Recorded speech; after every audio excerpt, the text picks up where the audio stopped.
Здраво, драги пријатели. Денеска ќе зборуваме за луѓето со кои што најмногу се дружите. За луѓето во вашето најнепосредно обкружување, пријателите и семејството. Има една позната реченица која што веќе е клише и верувам дека веќе сите ја знаете, дека вие сте просек од 5 луѓе со кои што најмногу си го поминувате времето. Сега, ако сте вие просек, и ако е тоа вистина, тоа е апсолутна вистина, мојот ментор вика: покажи ми ги твоите 5 пријатели, јас точно ќе ти кажам колку заработуваш, затоа што заработуваш точно толку колку заработуваат тие.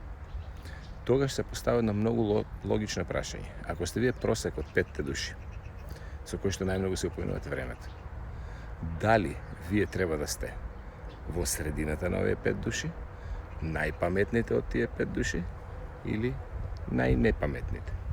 Ако сакате да растете, вие бидете оној кој што е најслаб во тоа друштво. И умствено, и интелектуално, и по реализација на успех, и по финансии, како сакате. Особено ако сакате да постигнете успех во конкретна област, дружите се со поуспешни од вас во таа област, тоа сум ви го кажал. Зошто е тоа важно? Затоа што пријателите секој дека вас ве сакаат и секој дека ве почитуваат, но капацитетот што тие го имаат е таков каков што е и вашиот. Особено ако вие сте најпаметен во тоа друштво. Веднаш сменете го друштвото. Зошто? Од тоа знаење што тие го имат, вие веќе го имате. Тие компетенции што тие може да ви ги дадат, вие веројатно веќе ги имате.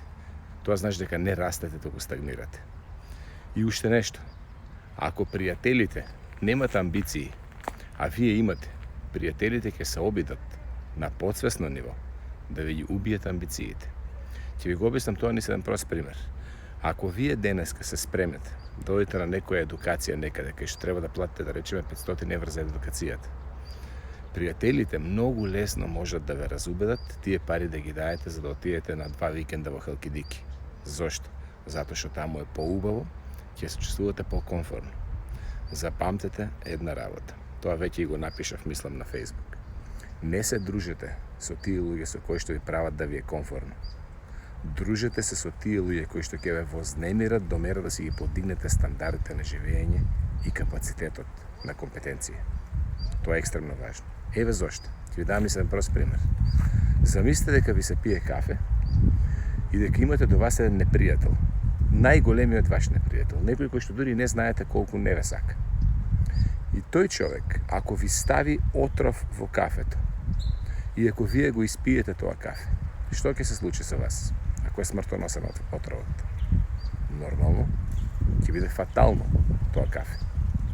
Сега ве прашувам, ако ваш пријател кој што најмногу ве сака и кој што ви мисли најдобро, мислејќи дека ви става шекер во кафето, ако исто така ви стави отров во кафето, не сакајки, имал најдобра намера, мислел дека е шекер, а вие сте му побарале шекер, ги помешал садовите и наместо шекер ви става од истото отров. Што ќе се случи со вас? Истото што и ако вашиот непријател ви го стави. Тоа кафе ќе биде последно. Зошто ви кажувам тоа? Вашите пријатели многу често од добра намера ви го дават ова знаење што тие го имат. А тоа знаење е смртоносно за вашиот успех во претприемништвото и во бизнесот. Тоа знаење за вас е смртоносно ако вие сакате да постигнете нешто што вашиот пријател не може да ви го даде.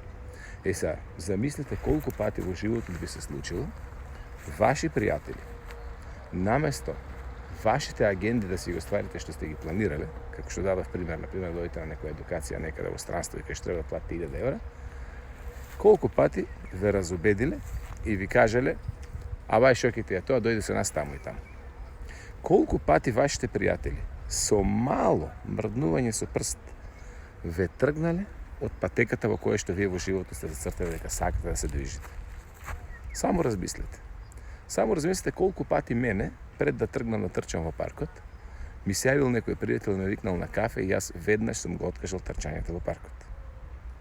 И затоа имам вишок килограм. И за ништо друго. Затоа што многу често нашите пријатели не држат во комфорт зона. Сменете си ги вашите пријатели и ќе ви се смени живот. И бидете најнеуспешниот во друштвото. Но внимавајте, првин, за да ве примат во такво друштво, и тие луѓе на посвесно ниво знаат дека вие ги влечете надолу. morate da ponudite nešto. Morate da dadete. Prvo morate, na primjer, da platite prisustvo na obuki. Morate, na primjer, da pominete vreme i vreme, da rečemo na YouTube, slušajte ги по-успешните od vas. Тоа бара жртви и откажување од вашите пријатели. Покажете ми ги вашите пријатели и јас ќе ви покажам колку вие вредите во животот. Тоа не значи дека треба да се отстранете за нив вечно. Но кога ќе даете нова вредност во себе, таа вредност ќе можете потоа да им даете на нив баш затоа што ги сакате. Нормално и тие ќе треба да слушнат. Но немојте заради вашите пријатели вие да се откажете од вашите соништа. Оти на подсвесно ниво вашите пријатели ве држат по линија на помалот. Животот вас ве сака и вашите пријатели вас ве сакаат. Но попрво изградете се себе, за да можете да ги изградите нив. Обратно не оди. Не можеш да дадеш нешто што немаш. Ако прво не го стекнеш знаењето и компетенциите, не можеш да ми ги дадеш на вашите пријатели. Секојаш прво треба да даунлодирате ново знаење, за да може да аплоудирате ново знаење. Зошто овој телефон со кој што се снимам го викаат смарт? Затоа што сам прави апгрейд и апдейт. Прашете се дали вие сте смарт ако не правите апдейт. Од вашите пријатели го стекнувате тоа што веќе го имате. А и на вашите пријатели сте им го дале веќе тоа што го имате во вас.